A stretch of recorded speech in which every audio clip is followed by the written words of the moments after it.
Hello guys, welcome to my new blog. আজকে আমি চলে এসেছি ঘেরিতে। আজকে আমি তোমাদের দেখাবো এই ঘেরির সুন্দর দৃশ্য। আগে এই ঘেরিটি অনেক বড় ছিল, এখন ছোট ছোট খণ্ডে ভাগ করে নিয়েছে। চলো তাহলে তোমাদের এই ঘেরির সুন্দর দৃশ্য দেখাই। প্রায় 9-10 বছর পরে আজকে এই ঘেরির ধারে প্রথম আসলাম। আমার এখনও মনে পড়ে, ছোটোবেলায় স্কুল ছুটির পরে বিকেলবেলা ঘেরিতে এসে নৌকা চড়তাম।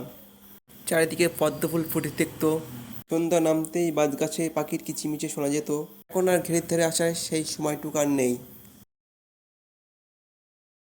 তাই আজকে বিকেলবেলা একটু সময় বার করে সবাই মিলে ঘেরির ধারে ঘুরতে আসলাম।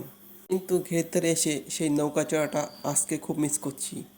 ঘেরির ধার দিয়ে সারি সারি কলা গাছ লাগিয়েছে, পাতাগুলো বাতাসে দুলছে। তোমরাও চাইলে বিকেলবেলা বন্ধুদের সাথে ঘুরতে আসতে পারো।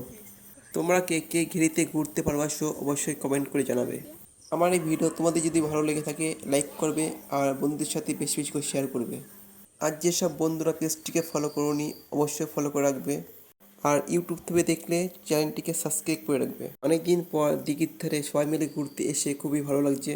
চারিদিকে নিস্তব্ধ, ঘেরির ঠান্ডা বাতাসে মন ভরে যাচ্ছে। ভিডিও আর বেশি বড় করছি না, তোমাদের সাথে দেখা হচ্ছে অন্য কোনো একটা ব্লগ ভিডিওই। তোমাদের যদি আমার এই ভিডিও ভালো লেগে থাকে লাইক করো, কমেন্ট করো, শেয়ার করো, আর আমাকে ফুল সাপোর্ট করে পাশে থেকো। ভিডিওটি শেষ পর্যন্ত দেখার জন্য অসংখ্য অসংখ্য ধন্যবাদ।